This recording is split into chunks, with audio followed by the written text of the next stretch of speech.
Yes. Okay. अभी तक जो हमारा इसमें जर्नी रहा वो दिसंबर के करीब शुरू हुआ।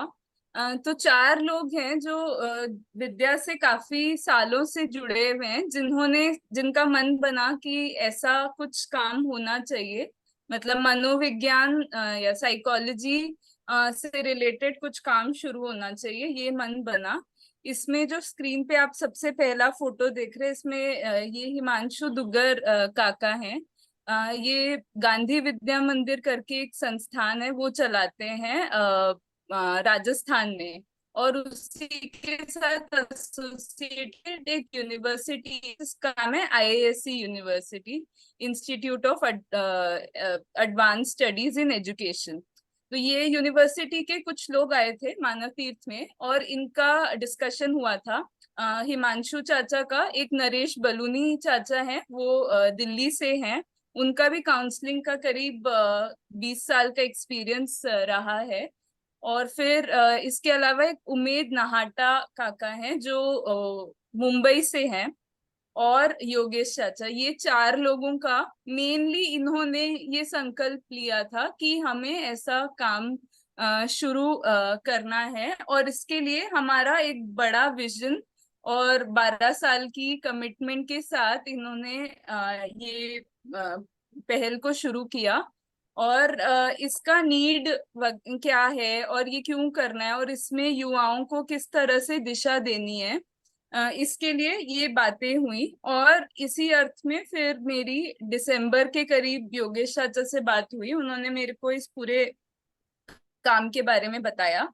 और मेरे को और नेतल को, हम दोनों ने स्वीकारा कि फिर हम इसमें जो भी अपनी समझ से हम कर सकें उस तरह से हम भागीदारी करेंगे। तो हम पहले बुल्ढाना आए इस चीज को, इस पूरे काम को शुरू करने के लिए। और हमारा फर्स्ट जो वर्कशॉप है वो बुल्ढाना में ही हुआ, जिसमें ये चारों लोग जिनकी मैंने बात करी वो आए। और एक विजन क्या है इसका, पूरा बड़ा विजन हमें क्यों करना है उसके बारे में चर्चा हुई। तो ये मुझे समझ में आया कि अभी जो है हम दर्शन को एक तरह से समझ तो रहे हैं, पर हम इसको विकल्प बोल रहे हैं। पर अभी बाबा जी इसको विकल्प बोल रहे हैं, इसीलिए हम भी मान के एक तरह से विकल्प बोल रहे हैं। पर समाज की और गहरी समझ, और जो भी वेस्टर्न साइकोलॉजी, इंडियन जितने भी शास्त्र हैं उसको पढ़ें हम लोग, और फिर इस शास्त्र से हम इसको कोरिलेट कर पाए, तब एक्चुअली हम में भी विकल्प स्थापित होगा। और आगे जो लोग अध्ययन के लिए आए वो ये शोध की वस्तु है और शिक्षा की वस्तु है, इस तरह से इसको आगे समझे। और मेरे को ये भी समझ आया कि ऐसा अगर कुछ हम काम करते हैं तो जो अपने जीने में और थोड़ी गहराई से हम और रैशनली सोच पाते हैं। तो ये पूरा इस वर्कशॉप की ऐसी फॉर्मेशन हुई। इसमें हमने ये भी समझा कि कुछ व्यक्ति हैं जो पूरी तरह से लेखन का कार्य करेंगे, जिनको हम लेखक समूह में फिर हमने ऐड किया।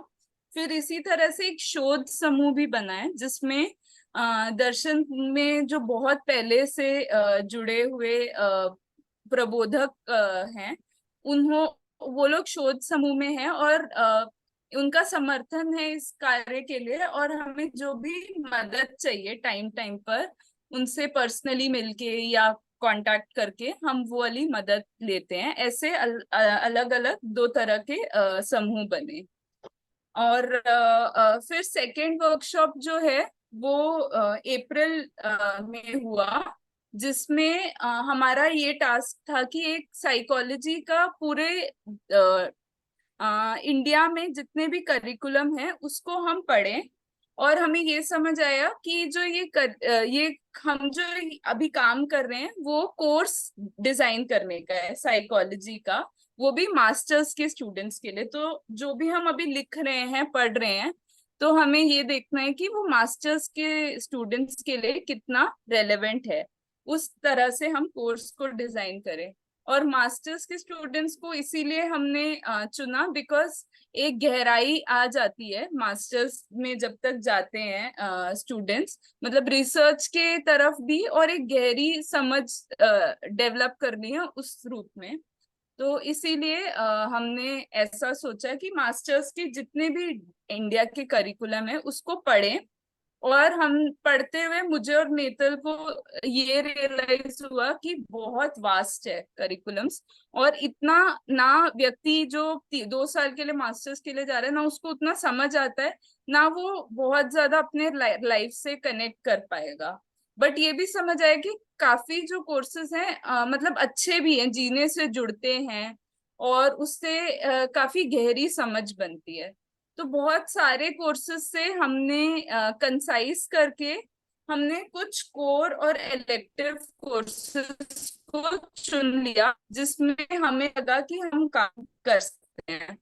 और ये चुनने का बेसिस ये था कि एक तो हम लोग बहुत ज्यादा मेंटल इलनेस पे या मानसिक रोगों पे बहुत फोकस नहीं करेंगे, वैसे कोर्सेस नहीं लेंगे। हम हमारे जो कोर्सेस होंगे वो पॉजिटिव साइकोलॉजी की तरफ और एक होलिस्टिक व्यू की तरफ जाने वाले जितने भी कोर्सेज हैं हम वो लेंगे। और इलेक्टिव्स में जो जीने से जुड़ने वाले कोर्सेज हैं उसको हम लेंगे, और कोर में जो फंडामेंटल समझ है साइकोलॉजी की और दर्शन की उसको मजबूत करने के लिए उस तरह से हमने कोर में कोर्सेज लिए। और इन सब की प्रेजेंटेशन हुई, इस पर काफी चर्चा हुई, और इलेक्टिव के जितने भी इलेक्टिव्स हमने चुने उसके ग्रुप्स बने। तो सेकेंड वर्कशॉप की जो आप फोटो देख रहे हो ये इलेक्टिव ग्रुप्स बने और इनकी टास्क डिसाइड हुए। और ये हमने तय किया कि हर 3 से 4 महीने में हम मिलते रहेंगे और जितना भी काम हुआ उस पर हम चर्चा करेंगे, उसकी प्रेजेंटेशन करेंगे और आगे की दिशा को देखेंगे। इसी तरह से अगस्त में फिर थर्ड वर्कशॉप हुआ। इसमें अ, हमारे में से ही कुछ 6-7 लोग हैं जिन्होंने जितना भी इलेक्टिव का सब्जेक्ट था उसमें से कुछ कुछ जो सब्जेक्ट्स चुने थे उसमें कुछ कोर्स मटेरियल या स्टडी मटेरियल डिजाइन कर लिया। तो इन 7-8 लोगों ने अपनी प्रस्तुति रखी, इन कोर्सेज की डिजाइनिंग उन्होंने जिस तरह से करी है उसके उसको लेके। और फर्स्ट वर्कशॉप में हमने सोचा कि क्योंकि वेस्टर्न साइकोलॉजी को पढ़ना हमारे लिए, क्योंकि हम में से कोई भी साइकोलॉजी बैकग्राउंड का नहीं है, इजी रहेगा, तो इसीलिए हमने वेस्टर्न साइकोलॉजी को पहले अप्रोच किया। और फिर करीब 700 पेजेस का इन टोटल हमने स्टडी मटेरियल तैयार कर लिया, और लगभग सभी सब्जेक्ट्स के स्टडी मटेरियल अभी तैयार हो गए हैं। पर ये बात भी इसमें है कि इसमें अभी बहुत करेक्शन की और इम्प्रूवमेंट की आवश्यकता है। तो एक काम हम साथ साथ में पैरेलली ये भी कर रहे हैं कि कुछ लोगों को ये स्टडी मटेरियल भेजे, जैसे कुछ यूनिवर्सिटीज को भेजे, जैसे आईआईएससी यूनिवर्सिटी का मैंने नाम लिया, उनको भी भेजा है हमने इसकी रिव्यू के लिए कि ये ठीक लग रहा है कि नहीं, और इसमें क्या चीजें ठीक होनी चाहिए। तो इस तरह से अभी इलेक्टिव सब्जेक्ट्स में इतना काम हमने आगे बढ़ाया है। इतनी जो मेरी शेयरिंग हुई है इसमें आपको कुछ पूछना हो, कुछ डाउट हो?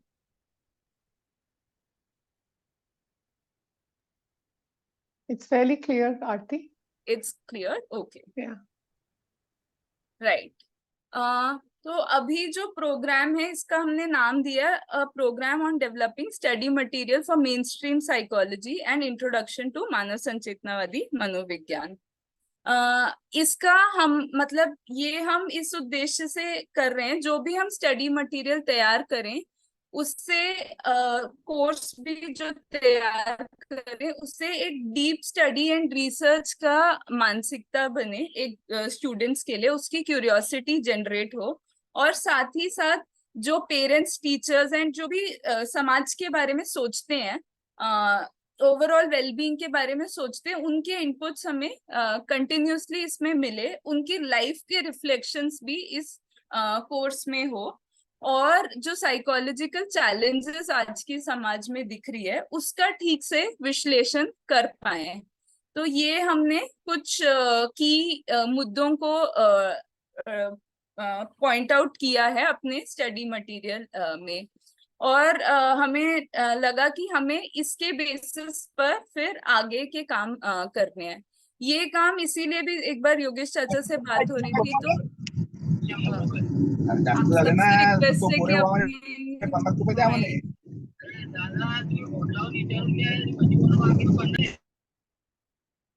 यस, हाँ। तो जैसे एक बार शुरुआत में योगेश चाचा से बात हुई तो ये भी समझ आया कि अभी तक जो भी लोग अध्ययन के लिए आ रहे हैं उनका, स्पेशली जो यूथ आ रहे हैं, उनका उतना गहरा शोध या अध्ययन नहीं होता जो प्रचलित है उसका। तो अपने से जोड़ के देखना, जो बाबा जी विकल्प कह रहे हैं उसको ठीक से प्लेस नहीं कर पाते।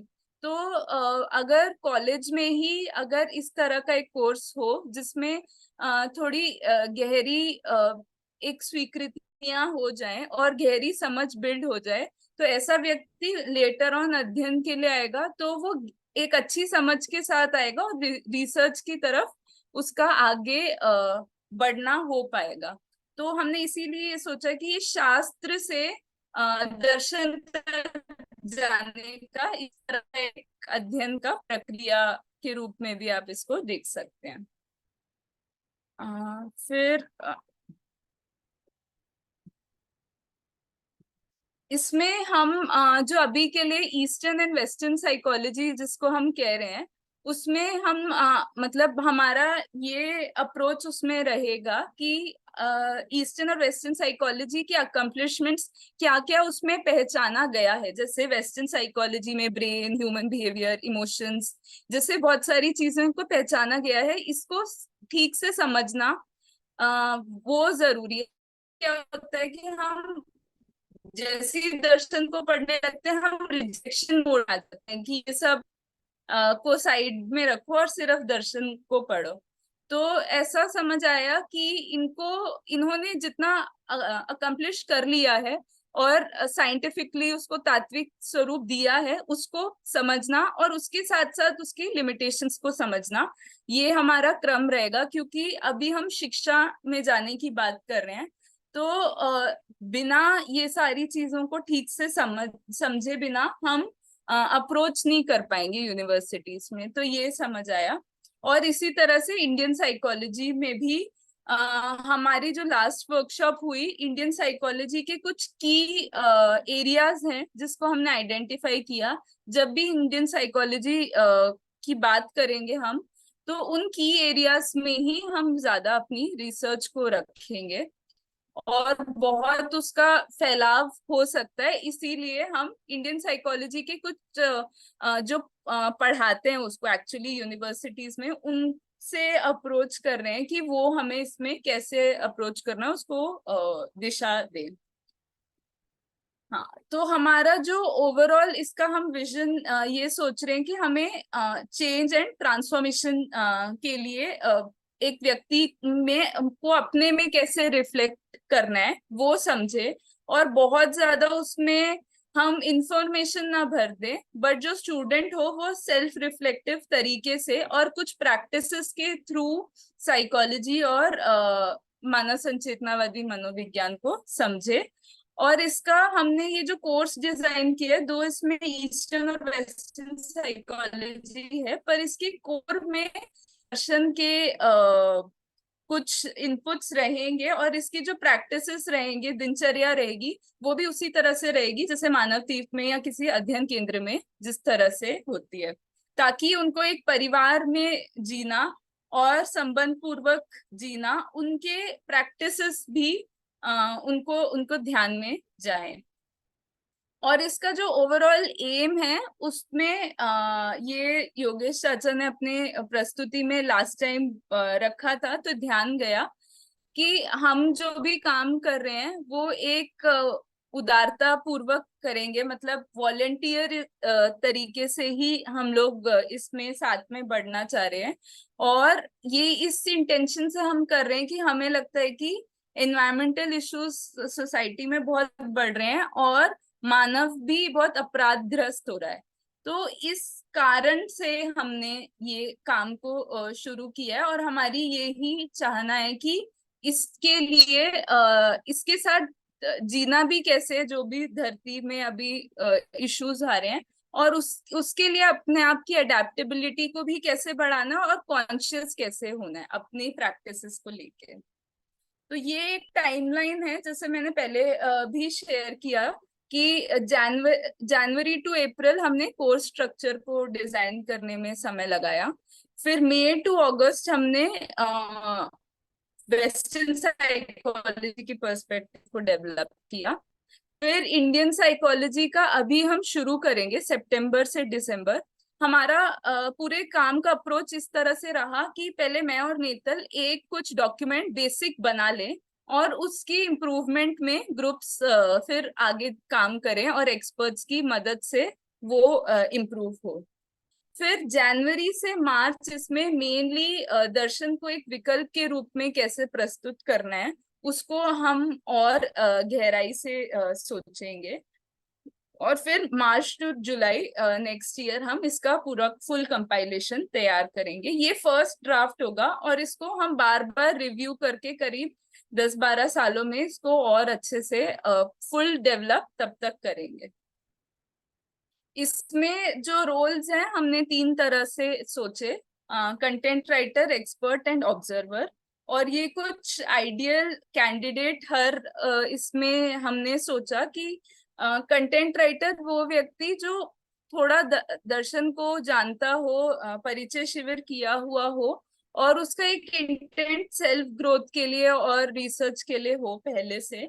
और एक्सपर्ट्स के लिए ये कि करीब 10 साल का साइकोलॉजी में ही कुछ वर्क एक्सपीरियंस हो या एकेडमिक्स में कुछ वर्क एक्सपीरियंस हो। और ऑब्जर्वर वो व्यक्ति जो बहुत सालों से, मतलब 20-25 सालों को उनको समाज में काम करने का एक्सपीरियंस है और हमें अपने विजन को और स्ट्रीमलाइन करके अपनी प्रोग्राम को कैसे आगे बढ़ाना है इसमें वो हमारी मदद करें।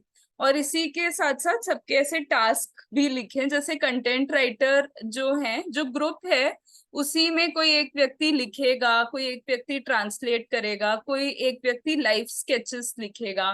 जैसे जो भी इतने सालों से प्रबोधन कर रहे हैं और उनके भी कुछ कुछ लाइफ स्केचेस हैं, उनके भी कुछ रिफ्लेक्शंस हैं, अपने लाइफ के कुछ रिफ्लेक्शंस हैं, उसको लिखें।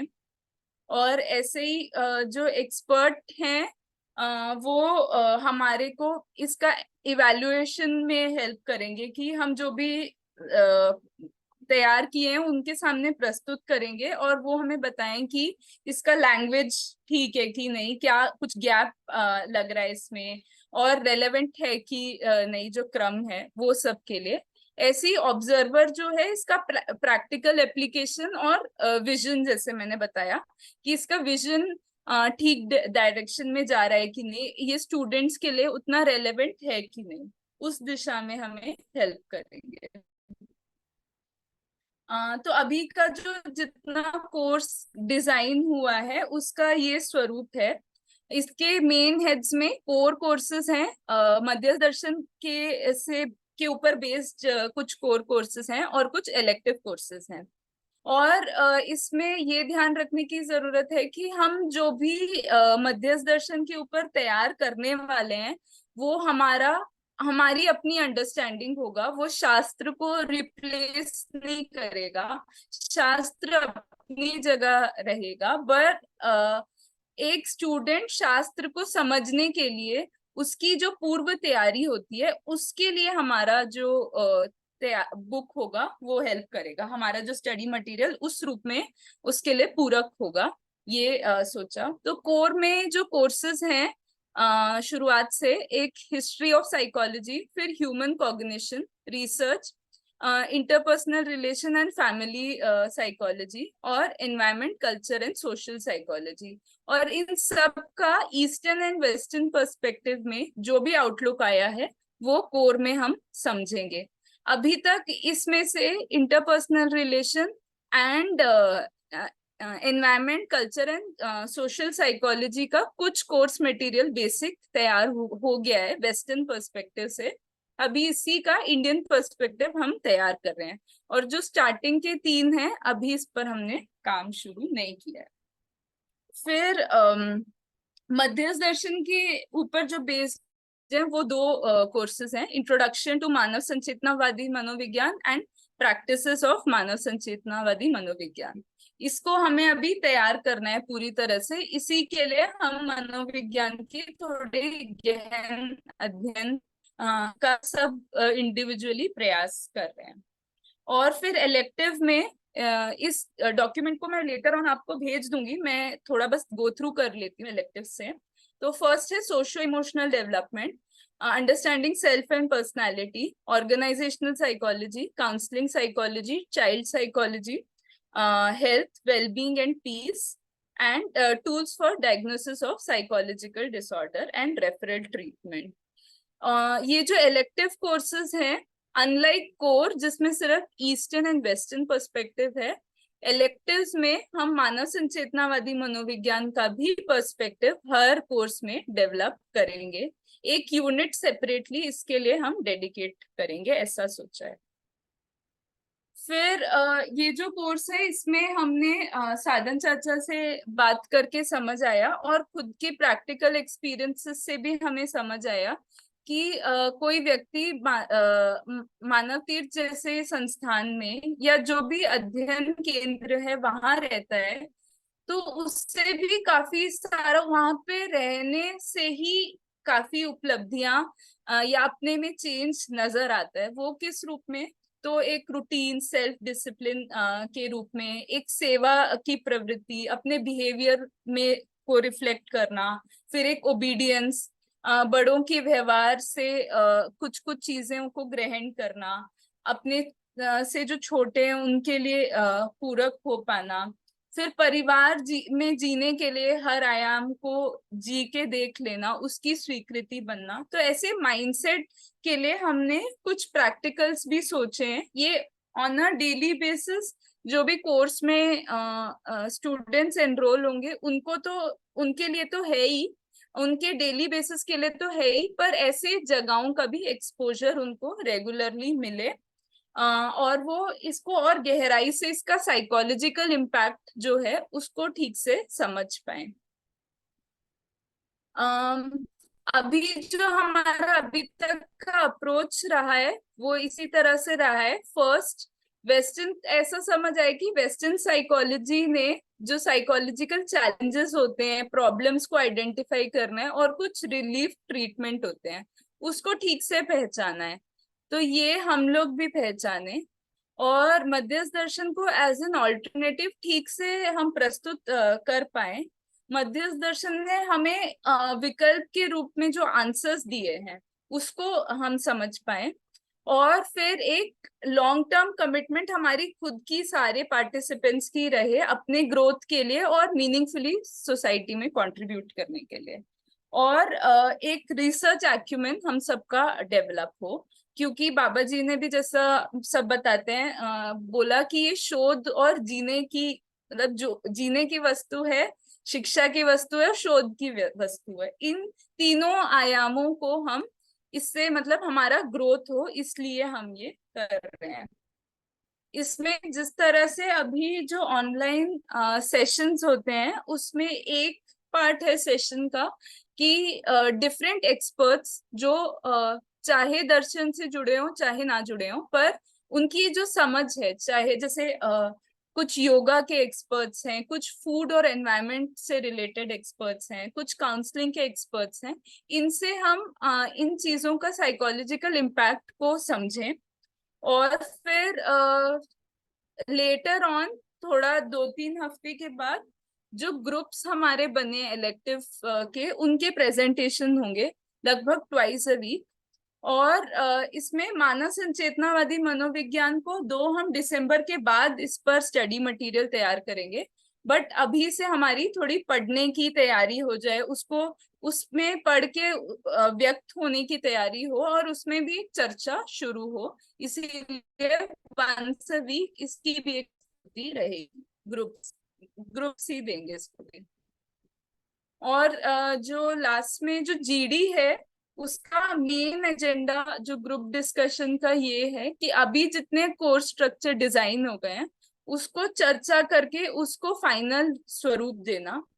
फिर जो मेन कीवर्ड्स हैं उसकी एक ग्लॉसरी तैयार करना तीनों पर्सपेक्टिव से।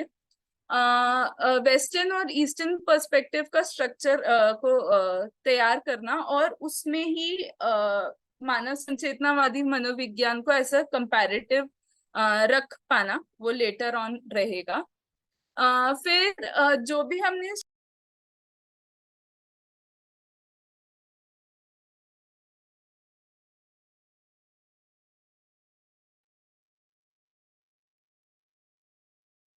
आई थिंक आरती का शायद कनेक्शन हो गया खराब।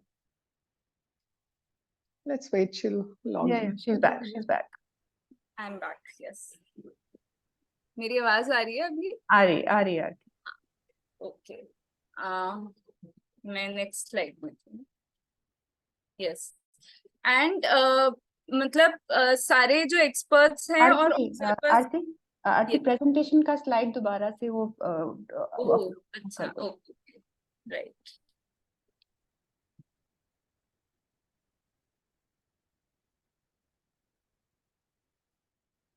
भी देख लिए? अभी शुरू हो रहा है, अभी शुरू नहीं हुआ। हाँ, अब हो गया।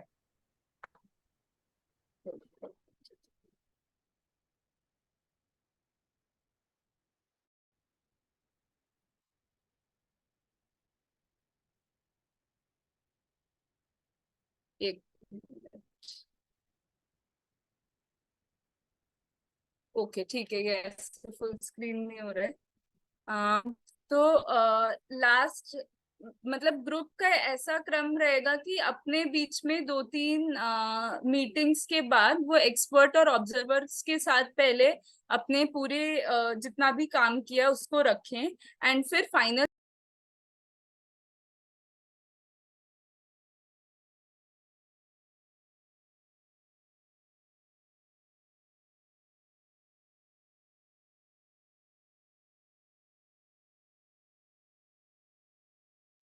मेरी आवाज अभी आ रही है? बार बार हाँ, बता। आवाज आ रही है। ठीक है। लेकिन स्क्रीन शेयर करना तुम्हें दोबारा से हाँ, एक्चुअली प्रस्तुति इतनी थी, लास्ट में मुझे ये बताना था कि जिस तरह से मैंने अभी क्रम बताया कि हम 3-3 महीने में मिल रहे हैं, तो जो नेक्स्ट मीटिंग है वो हमारी दिसंबर में है। 16 to 28 दिसंबर में हमारी नेक्स्ट मीटिंग है यहीं बुल्ढाना में, जिसमें हम वेस्टर्न साइकोलॉजी पर जो और काम हुआ उसको डिस्कस करते हुए इंडियन साइकोलॉजी का जितना हमारा तैयारी हुई है उसको भी हम डिस्कस करेंगे। तो ये अभी तक का काम हुआ है। मेरे तरफ से इतनी बात थी। आप लोग कुछ क्वेश्चंस हो, कुछ नहीं समझ आया तो वो पूछ सकते हैं। नहीं आरती, थैंक यू वेरी मच। काफी क्लियरली तुमने आउटलाइन दिया है, बट मेरे को तो सिर्फ इतना ही समझना है कि मैं इस समय कैसे जुड़ सकती हूँ। तो जो मुझे समझ आया, क्योंकि मैंने काउंसलिंग साइकोलॉजी के लिए ऑप्ट किया है, तो राइट। मैं उस ग्रुप में तो मेरा नाम जोड़ दिया गया है, बट अभी तक मैंने कुछ अपना योगदान कैसे देना है और कैसे दे हाँ, पाऊंगी उसकी क्लैरिटी मुझे, आई एम होपिंग कि काम करते करते बाकी लोगों के सहयोग से मुझे हो जाएगी। हाँ। उसके साथ साथ मानव संचेतनावादी मनोविज्ञान तो मैं आई थिंक बहुत समय से पढ़ने की कोशिश कर रही हूँ, और काफी हम्म, पढ़ा भी है। और अब मैंने दोबारा से रीस्टार्ट किया है, और उसमें मैंने साधन भैया के एक कुछ यूट्यूब पे काफी सारे वीडियोस हैं उसको लेके, राइट। उनको भी मैंने एक बार तो देखा है। मैं अब दोबारा उनका दोबारा से उनको स्टडी करूंगी। तो आई एम होपिंग कि जैसे जैसे मीटिंग्स में आना होगा वैसे हाँ, वैसे थोड़ी क्लैरिटी, अपना योगदान क्या रहेगा उसकी मुझे हो जाएगी। हो जाएगी। एक्चुअली हम एक बार जब आप ग्रुप मीटिंग्स में जुड़ेंगे, आपके ग्रुप में जैसे काउंसलिंग साइकोलॉजी में नेतल, नरेश चाचा, मतलब ये 3 लोग हैं। आप लोग 3 लोग हैं, और भी लोग इस ग्रुप में जुड़ेंगे। तो हम्म हमने अभी तक जितना काम किया है, जब हम आपके सामने प्रस्तुत करेंगे तो हम्म आपकी चर्चा और खुलेगी, और फिर इस पर आप जो इनपुट्स देंगे, जो भी डिस्कशन होगा, उसके बेसिस पर जो मैंने कोर्स स्ट्रक्चर की बात करी उसको हम्म फाइनलाइज करना। उस आपका योगदान इसमें कंटेम्प्रेरी साइकोलॉजी में मेनली इस तरह से रहेगा कि एक तो हमारे को इसके प्रैक्टिकल्स थोड़े तैयार करने हैं उस रूप में, और हम्म जितना हमने अभी काम किया है वो किस तरह से उसको पढ़ के देख के वो कैसा लग रहा है, हम्म, वो आपका एक मेन रोल मैं देख पा रही हूँ। जरूर। और मुझे लगता है कि शायद वो मैं कोशिश तो हाँ। कर सकती हूँ कि कर पाऊंगी। तो आई हाँ। गेस पहली मीटिंग जब काउंसलिंग साइकोलॉजी वाले ग्रुप की होगी, जब भी वो होगी, तो मैं अभी हाँ। तक उसमें कितना काम हुआ है उसको समझने शुरू में तो मैं यही कोशिश करूंगी हाँ। कि उसको समझ लूं सही से। और उसको राइट। समझने के बाद मेरा क्या योगदान है, मेरा क्या रोल है, मैं किस तरह से कंट्रीब्यूट कर सकती हूँ, फिर मुझे खुद को भी यस। क्लैरिटी होगी और ग्रुप के साथ वो क्लैरिटी और शायद बढ़ पाएगी। यस। तो अभी पर्सनली मैं आपको काउंसलिंग साइकोलॉजी में नेतल ने एक डॉक्यूमेंट स्टडी मटेरियल तैयार किया है, वो मैं आपको मीनवाइल भेज देती हूँ। प्लीज। हाँ। आप उसको तब तक पढ़ के देखिएगा ठीक। और फिर बताइएगा कि उसमें क्या हो सकता है। और ठीक है। एंड मानव संचेतनावादी मनोविज्ञान को अभी हम सभी लोग साथ में पढ़ें, और हमने ऐसा इसमें प्लान किया है कि सारे ग्रुप्स 2 से 3 आचरणों को प्रेजेंट करे, उसकी डिटेल में प्रेजेंटेशन हो, अपने उसको और खोल पाए आचरणों को, ताकि फिर हम इस पर जो आगे बात रखनी है और जो भी इसमें हमें स्टडी मटेरियल में तैयार करना है वो अपने लाइफ के रिफ्लेक्शंस के बेसिस पर होगा। तो अभी हमारी समझ ऑलरेडी ठीक होगी, तो आगे जाके जब हम इस पर काम करेंगे तो हेल्पफुल रहेगा। जी। योगेश चाचा ने बोला कि अब वो फ्री है। चाचा आप कुछ इसमें ऐड करना चाहेंगे क्या, जितना मैंने प्रेजेंट किया उसमें? नहीं, बढ़िया है, बहुत ही अच्छा, जी। क्लियर है, बहुत अच्छा है। रेणु दीदी आप ये सुमन दीदी आप भी मम्मी आप भी अगर कुछ पूछना चाहें तो अभी पूछ। मुझे I am I guess I am echoing जो विकी ने बोला। मैं भी उसी स्पेस में हूँ and I am looking forward, hmm. जैसे जैसे हम लोग मिलेंगे चीजें अपने आप खुलेंगी and I am hoping intuitively फिर क्या रोल मुझे प्ले करना है ये अपने आप से दिखने लगेगा। मुझे राइट। एक क्लैरिटी चाहिए थी, ये जो आपने भी मानव व्यवहार दर्शन के बारे में बोला हम्म। कि पैरेलल स्टडी शुरू हो, तो इसकी भी मीटिंग्स कुछ अलग से हो रही है कलेक्टिव पढ़ने की, कि this is a self study thing and this is, what हाँ, how do for we now present? This is for self study. पर ऐसा है कि सब ग्रुप्स को 2-2 3-3 आचरणों को पढ़ना है। उसमें हर व्यक्ति वो ग्रुप डिसाइड कर सकती है कि उनको ग्रुप में डिस्कशन में इसको भी लाना है, वो ज्यादा समय दे सकते हैं ग्रुप डिस्कशन के लिए, तो वो ग्रुप डिस्कशन में भी बात हो सकती है। बट अभी ऐसा लग रहा है कि इंडिविजुअली इसको पढ़ के अपनी जितनी समझ बनी है उसको प्रस्तुत करना मेनली अभी ये रहेगा। ठीक। So it's a group activity, it's a group thing. या वो या मुझे थोड़ा सुनाई नहीं दिया था। ओके, या मुझको तो थैंक्स। या सबसे ज्यादा जो एक्साइटमेंट, मुझे और कोई शब्द समझ में नहीं आ रहा, एक्साइटिंग बात यही लग रही है कि एक सेल्फ ग्रोथ जैसी फीलिंग मुझे लगता या है कि अगर सेल्फ ग्रोथ और अपनी अपनी समझ की गहराई बढ़ेगी तो मैं सही बोलूं तो मेरा बहुत सेल्फिश मोटिव तो वही है। यस। हम ये सबका है भी, एक्चुअली ये है। ये है भी, हम्म। क्योंकि ये कहीं उपेक्षित हो रहा है आज, जी योगेश भैया। ये बहुत। उपेक्षित। और अगर हम इसको सेल्फ ग्रोथ के मायनों को यदि हम साइकोलॉजी शास्त्र प्रयोग करके ध्यान दिला पाए, जी। हमारा ध्यान जाए, जी। और जिन युवाओं के लिए इसको हम फोकस कर रहे हैं वो भी ध्यान चला जाए, तो बड़ा उपकार होगा, ये जी। ऐसा अनुमान है। मुझे मुझे, यही। सॉरी चाचा आप बोल रहे थे। यस। हाँ हाँ, ठीक है ना, कंटिन्यू कीजिए। मुझे एक चीज पर ध्यान जाता है अभी कुछ दिनों में, जो फील हुआ कि जैसे प्रॉब्लम्स को लेके इरिटेट होने की या परेशान होने की जो स्थितियां रहती हैं, उसकी जगह उसको ठीक से समझने का जो क्रम है ना, वो मतलब मेरा पर्सनली इस पर ध्यान गया कि उसको समझने का, उसको इवेल्युएट करने का, वो क्यों हो रहा है, उसमें मेरा क्या रोल है, ये सारी चीजों में हेल्पफुल पर्सनली भी लग रहा है। हम्म हम्म। या मुझे एक्चुअली लग रहा है मैं कि सॉरी, sorry, गो अहेड मैं निकी। मैं ये कह रही थी कि क्योंकि काउंसलिंग का काम मैं इतने सालों से करती आ रही हूँ, और कुछ को मैंने फॉर्मली स्टडी किया है, जैसे एक तरीक एक एक there is a way of doing therapy called narrative therapy. और मुझे हर एक जो मॉडर्न साइकोलॉजी या मॉडर्न थेरेप्यूटिक टेक्निक्स जो अभी चल रहे हैं, मुझे हर एक नए जो थेरेप्यूटिक टेक्निक्स आते हैं या therapeutic alliances with the client जैसे आती हैं, उन सब में मुझे ऑलरेडी एक तरह का मूवमेंट फॉरवर्ड नजर आता है। But right. मेरा अभी भी एक तरह से प्रयास यही रहा है कि इस सब को अगर हम विद्या से पूरी तरह से, क्योंकि मुझे लगता है कि विद्या में कंप्लीट सोल्यूशन है, एक इंडिविजुअलिस्टिक सोल्यूशन नहीं है।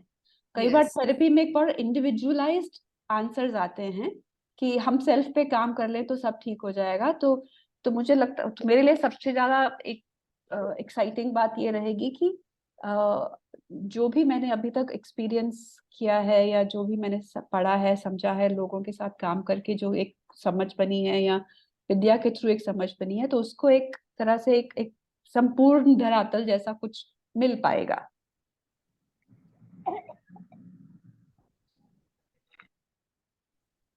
ठीक है दीदी, अभी तो ऐसा है कि दर्द तो है, हम्म सबको दर्द है। कम से कम अपने दर्द से निजात पाने के लिए कुछ सेल्फ जिसे कहें, हम्म स्वयं पर काम करने का, इतनी आवाज अगर कंटेम्प्रेरी साइकोलॉजी उठा रहा है तो उसको हमको उठाना चाहिए। जी। क्योंकि आदर्शवाद में ये बहुत जटिल मुद्दा है, ये सेल्फ वाला। बहुत हम्म साधारण आदमी को समझ में नहीं आता। हम्म और इसमें कंटेम्प्रेरी साइकोलॉजी में हीलिंग का कुछ बात है। जी। तो जैसे ही चोट आइडेंटिफाई हो जाती है, चोट हम्म पर कुछ बात होती है, तो आदमी की आशा जगता है। हम्म तो ऐसे लोग या ऐसे विद्यार्थी हम्म सेल्फ के बारे में अवेयर होते हैं, हम्म तो वो एक मंगल बेला है जीवन विद्या को रखने के लिए। जी। और अभी हमारा अधिकांश समय, प्रस्तुत जो शिविर हम लोग लेते हैं, हम्म अधिकांश समय इसी में जाता है हम्म कि इतनी प्रकार से चोट का लेके आते हैं चर्चाओं में। हम्म मूल मुद्दे जीवन विद्या के रह जाते हैं, शिविर अधूरा जा रहा है। हम्म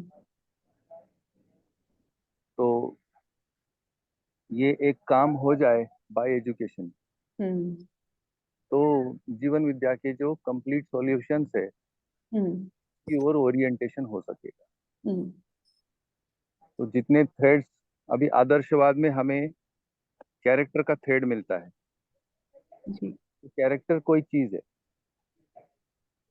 हम्म ऊंचाई कोई चीज है, हम्म व्यक्तित्व कोई चीज है, ऐसा थ्रेड मिलता है। हम्म उदाहरण के लिए आदर्शवाद का जो पढ़ाई है, मैं आदर्शवाद कह रहा हूँ, उसको हम इंडियन फिलोसॉफी कहते हैं। हम्म तो इंडियन फिलोसॉफी का एक संकेत है कि आदमी एक गंभीर विचार का एक एंटिटी है, यानी वास्तविकता है। हम्म अब ये गंभीर विचार, तो गंभीर विचार का व्यवहार, ये रूट इंडियन फिलोसॉफी देता है। तो जी। ऐसे गंभीर विचार का जो व्यवहार, या ऐसे गंभीर विचार के लिए जो सच्चाई, ये जीवन विद्या में मिलती है। जी। अभी हम्म हमारे सामने चैलेंज है कि आज के युवा या आज का जो समाज है, उसके हम्म सामने गंभीर विचार लगभग गायब है। हम्म जो विचार आया है वो मजा मारू विचार आया है, हम्म हम्म और मजा मारू विचार में चोट होना स्वाभाविक है। हम्म तो अभी जो हमसे सॉल्यूशन मांगा जाता है कि मजा मारू भी बना रहे, चोट हम्म, कैसे बंद हो जाए ये बताइए। हाँ जी जी जी ये होने वाला नहीं है। हम्म इसलिए आदर्शवादी थ्रेड से हम कैरेक्टर को बिल्ड करके उसका पर्सपेक्टिव सामने रखेंगे। हम्म जैसे हिमालय में लोग गए, जहाँ एक कप चाय मिलना मुश्किल है ठंडी में, वहाँ हम्म क्यों गए होंगे कोई, किस लिए गए? हम्म कहीं कुछ प्रश्न है, कहीं कुछ ऐसी गहरी वेदनाएं हैं जो सहन नहीं हो रही। जो परिवार के अप्रोच है, जो समाज के अप्रोच है, उसमें उन वेदनाओं का निराकरण नहीं है, इसलिए लोग निकल आए बाहर हम्म और कुछ कैरेक्टर बने, कुछ दिशा दर्शक चीजें बनी, हम्म और हम लोग अपने आप को तौले हमारा कैरेक्टर कैसा है। तो ज्ञान मार्ग की पहचान कराना, और ये जो ब्रेन के बारे में ये पर्सपेक्टिव लेके आया, जिसको हम वेस्टर्न पर्सपेक्टिव कह रहे हैं, तो यहाँ भी कुछ होता है। हम्म तो ये मुझे लगा कि ये कुछ हाइलाइट्स है अपने सोच विचार की। हम्म इसके बारे में अवेयर होना, और फिर विकल्प के रूप में संचेतनावादी मनोविज्ञान, मध्यस्थ दर्शन की प्रेजेंटेशन को रखना। जी जी क्योंकि जो युवा मानस है मेरे अनुसार अभी भी कोमल है, हम्म प्रौढ़ प्रौढ़ मानस जैसा पका हुआ नहीं है जो कि समीक्षा को पकड़ पाए। युवा हम्म मानस का समीक्षा को झेल ही नहीं पाएगी। हम्म बस अगर हार्ड टॉक हो गया तो वो अब अध्ययन ही छोड़ देंगे, स्टडीज ही छोड़ देंगे। हम्म वो सहन नहीं कर पा रहे। अभी एक ही रास्ता बनता है रिसर्च मेथोडोलॉजीज को धीरे धीरे सभी जगह पर लेके आ सकते। ये केवल अब ऐसा नहीं लगता कि एकेडमिक एक्सरसाइज है, ये हर जगह, परिवार में भी अब शोध की ओरिएंटेशन आवश्यक है। ये जो हो रहा है उसकी शिकायतें ही करनी है, या इसका कोई शोध भी हो सकता है। अभी दिखता है कि शिकायतों का अधिक है। हम्म तो अब इसको कोई दमदार शिक्षा संस्थान से अगर इसको उठाते हैं रिसर्च को, इस प्रकार से जीने के लिए शोध है, ऐसे कुछ हम बना करके चलते हैं, तो युवा मानस पहले शोध को अप्रिशिएट करेंगे। क्योंकि जो प्रेजेंटेशन है, थियोरेटिकल मुद्दे हैं, लॉजिकल प्रेजेंटेशन है, ये काफी है।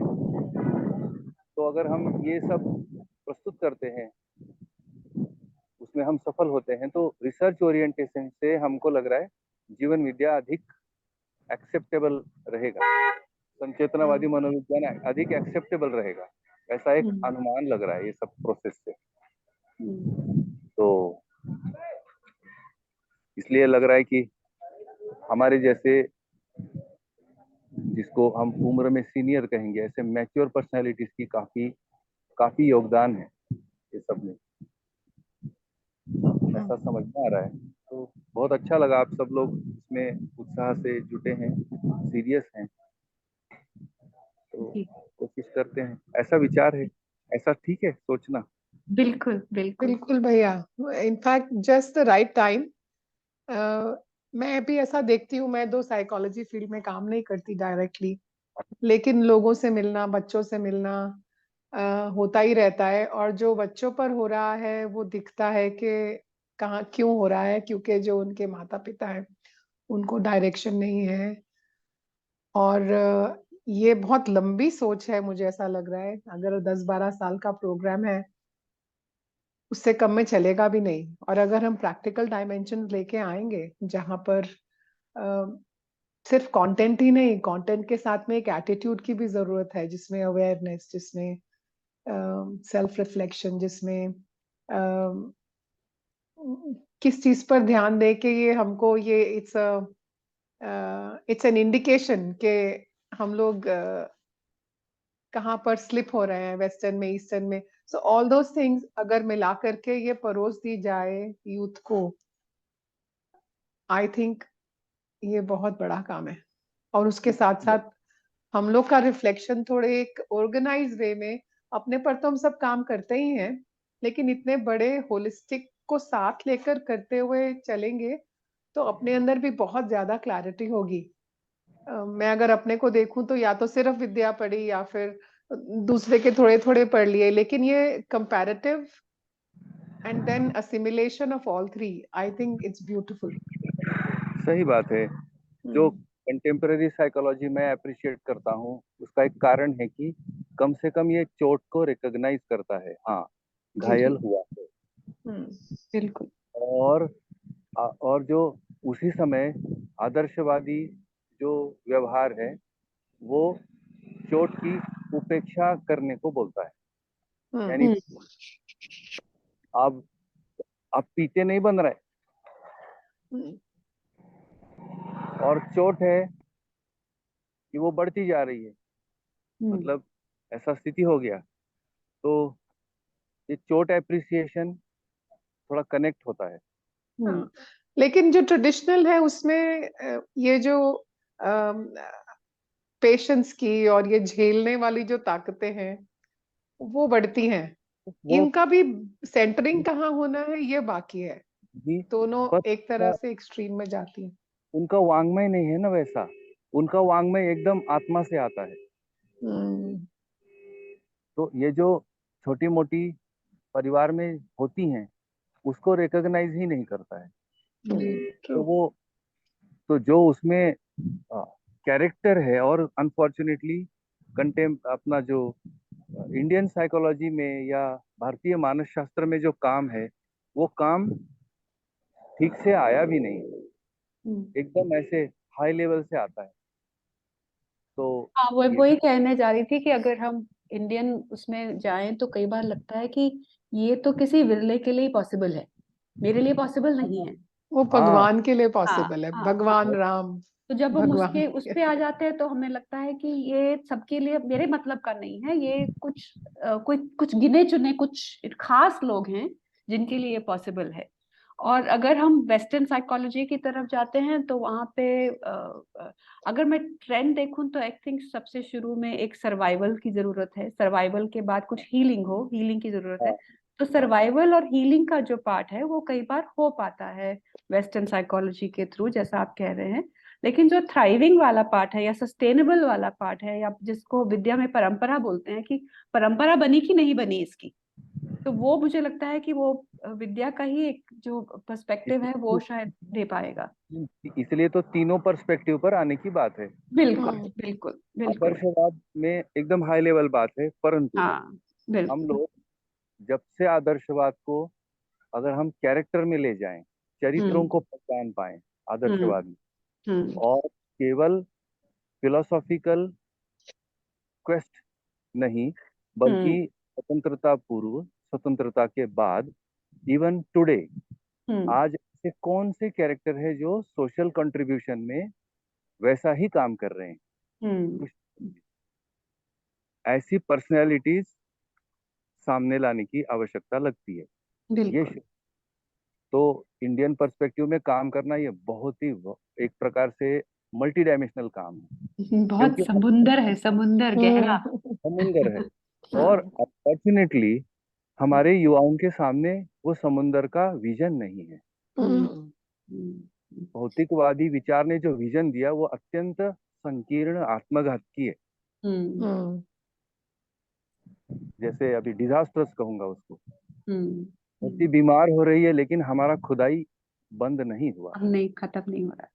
तो और आदर्शवाद में इतना बिखरे बिखरे हुए कैरेक्टर्स है, हमें हम्म वो कर्तव्य नहीं है कि उनको जोड़ना या हम्म उनकी जो सत्य की अवधारणाएं हैं उनको कुछ करना। हम्म हमें मिल गया जीवन विद्या से सत्य की अवधारणा, हम्म परंतु वो जो मौलिक चरित्र उनके रहे, जैसे हम्म भी उन्होंने किया, आज उसकी सीरीज अवेलेबल नहीं है, इसलिए युवाओं के सामने सच पूछो तो रोल मॉडल भी नहीं।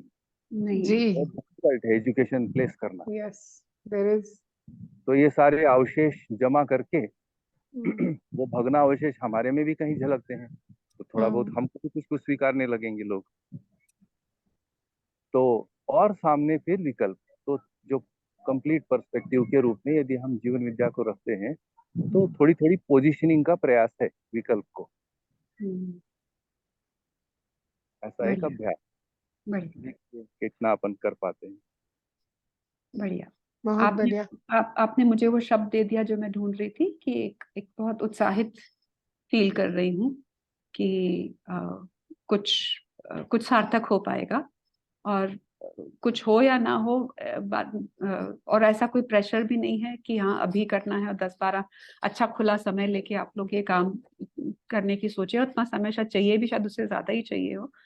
तो एक उत्साहित होने की फीलिंग है, एक कुछ सार्थक करने की फीलिंग है, और अपनी समझ गहराएगी इसमें और जीने में आ पाएगा, ऐसा एक एक होप, आशा जैसा दिखाई देता है। तो बढ़िया है, बहुत अच्छा है।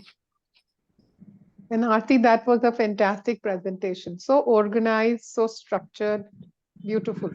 आप लोग बहुत बढ़िया काम कर रहे हैं. It's heartwarming to see youth doing this. Yes. बहुत बढ़िया. हम भी बहुत एक्साइटेड हैं आप लोगों के जुड़ने से, और हमें जिस तरह के सपोर्ट की, एज हमारे जो लिखा हुआ है उसको पढ़ें और हमें और इसको इम्प्रूव करने की दिशा में लेके जाएं, उसके लिए मुझे लग रहा है कि हम लोग बहुत एक्साइटेड हैं आप लोगों के जुड़ने से। Thank you. करते हैं मिलके काम अच्छा सा. यस बिल्कुल बिल्कुल। All right. अच्छा लगा Yes. मुझे भी। यस सबसे मिलके अच्छा लगा. तो अगली जो एक फिजिकल मीटिंग की बात हुई थी वो कब कब और कहाँ पे है? 16 to 20 दिसंबर है। यहाँ बुल्ढाना में ही है मीटिंग। ओके ओके 5 days की मीटिंग है हमारी। ठीक है। बुल्ढाना यानी परडा वाले स्कूल में ना? परडा वाले स्कूल में। यस ठीक है. यस हाँ। इसका भी मैं लिंक भेज देती हूँ रजिस्ट्रेशन का, तो आप बताइएगा। ठीक है। उसके पहले आई एम वेटिंग कि तुम जो अभी तक जो काउंसलिंग साइकोलॉजी वाले ग्रुप में जो भी कुछ काम हुआ है उसका जो भी लिखा गया है वो भेज देना, वो मैं पढ़ लूंगी ताकि फिर ठीक है। एटलीस्ट। और एक बात की क्लैरिटी और चाह रही थी कि जो हम किताब पढ़ रहे हैं वो मानव संचेतनावादी मनोविज्ञान है या साथ ही साथ मानव व्यवहार दर्शन भी है? हम अभी मानव संचेतनावादी मनोविज्ञान ही पढ़ रहे हैं। हाँ, क्योंकि रेनू ने मानव व्यवहार दर्शन बोला था, तो इसलिए मुझे थोड़ा सा कंफ्यूजन। मैंने हाँ, वो हाँ, बोला, हाँ, गलती से बोला, हाँ, सॉरी. हाँ, मानव हाँ, संचेतनावादी. मुझे भी ऐसा लगा कि वो मानव संचेतनावादी वादी में. हाँ. ठीक। Sorry. जानकी दीदी आप अभी जुड़े, आप कुछ रखना चाहते हैं क्या? सुन पाए आप? अभी अभी ज्वाइन हुई हूँ. सभी को अच्छा। नमस्ते. मैंने देखा नहीं टाइमिंग एक्चुअली. अच्छा, जानकी दीदी सबकी सूचना के लिए मुंबई से हैं, शुरुआत से हमारे साथ जुड़ी हैं, पर कुछ घर की परिस्थिति की वजह से बहुत ज्यादा नहीं जुड़ पाती हैं, बीच बीच में दीदी का आना हो पाता है। दीदी मुंबई से हैं। नमस्ते जानकी जी. नमस्ते. ठीक है आरती, ठीक है। Okay. Thank you very Bye. much. Yeah. I have to jump into the other meeting now. Child Yes. psychology वाली. Yes. हमने आपको एंगेज कर लिया है। ओके सबको नमस्ते। Okay. Bye. Yeah. नमस्ते Bye. सबको। नमस्ते. Namaste. Bye. Thank you so Bye. much. Bye नमस्ते Bye. सबको. Yeah.